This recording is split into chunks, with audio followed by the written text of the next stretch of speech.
Baik, bismillahirrahmanirrahim. Ustaz, sekarang kita lanjutkan kepada sesi kedua, yaitu sesi tanya jawab. Kita buka pertanyaan dari pemirsa, yaitu melalui WhatsApp.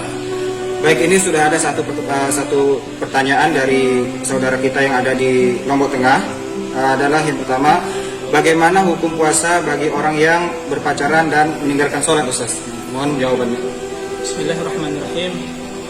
Bagaimana hukum puasa bagi orang yang berpacaran dan meninggalkan sholat atau mengakhirkan sholat? Iya, maksudnya. iya. Karena mustahil orang di bulan Ramadan itu meninggalkan sholat. Iya, betul, Ustaz. Bismillahirrahmanirrahim. Jadi sebelum saya jawab pertanyaan antum terkait, mungkin ini dua pertanyaan bisa kita jawab dengan satu pertanyaan. Oh, iya. Satu jawaban. Baik, perlu diketahui dalam ibadah, khususnya dalam ibadah makhluk itu, ada hal-hal yang perlu kita penuhi terlebih dahulu. Ada syarat dan rukun. Khusus dalam ibadah puasa ini ada syarat-syaratnya dan rukunnya. Syarat di dalam berpuasa itu ada 4. Ada yang mengatakan 3, ada yang mengatakan 4. Yang pertama harus muslim, balik, berakal dan mampu melakukan ibadah puasa itu. Itu yang pertama, syarat. Jika sudah terpenuhi syarat, ada rukun dalam ibadah puasa itu. Yang pertama niat, dan niatnya harus di malam hari. Malam yubayyit siyam fala siyamalah. Barang siapa yang tidak berniat di malam hari, maka tidak ada puasa bagi dia. Jadi syarat niat berpuasa itu di malam hari. Yang itu yang pertama rukunnya. Yang kedua, rukun berpuasa itu imsak. Imsak artinya menahan dari makan dan minum dan jima, berhubungan suami istri. Jadi jikalau sudah terpenuhi syarat dan rukun dalam ibadah, maka khusus dalam ibadah puasa ini jadi sah puasanya. Sekalipun dia berpacaran, sekalipun dia meninggalkan sholat atau mengakhirkan sholat, karena bab puasa, bab sholat lain babnya. Tapi jadi permasalahannya sah puasanya ini. Jumhur ulama Syafi'iyah, ulama-ulama bermadzhab Syafi'i, sah puasanya karena dibedakan antara puasa-puasa, sholat-sholat, zakat-zakat, karena memiliki bab yang berbeda.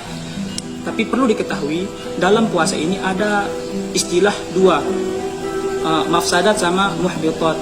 Yang pertama hal-hal yang merusak atau yang membatalkan puasa seperti jima tadi, makan dan minum. Tapi ada muhbitat. Muhbitat itu artinya mengurangi pahala puasa.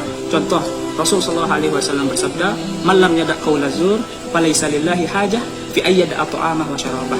Barang siapa yang tidak meninggalkan perkataan-perkataan keji, kemudian dia melakukan perbuatan-perbuatan seperti gibah, namimah, di hadis yang lain mengatakan seperti itu, gibah, namimah, adu domba dan lain sebagainya, memfitnah orang, itu sah puasanya tapi mengurangi, itu namanya muhbitat, mengurangi pahala puasa.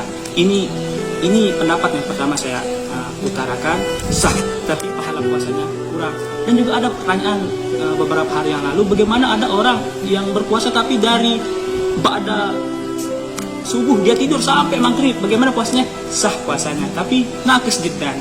Jadi perlu saya sampaikan juga salah satu fatwa. Ini pendapat pertama terkait dengan sah di ulama Syafi'iyah. Tapi ada pendapat kedua mengatakan tidak sah. Ini pendapatnya Syekh Utsaimin. Saya bacakan, karena ada dua hukum yang mengatakan sah, yang kedua tidak sah. Nah, Syekh Utsaimin mengatakan, apa hukum puasa bagi orang yang meninggalkan sholat? Beliau mengatakan, innalladzi yasum wa la yusalli. Orang yang berpuasa kemudian tidak sholat, ini kan la yanfa'uhu siyamuhu. La yanfa'uhu siyamuhu, puasanya tidak bermanfaat. Wa la yuqbal minhu siyamuhu, dan tidak diterima puasanya itu. Ini menurut Syekh Utsaimin. Syekh Utsaimin. Wala tabarra bihi dhimmatuhu, dan tidak tanggungan puasanya tidak lepas dari dia.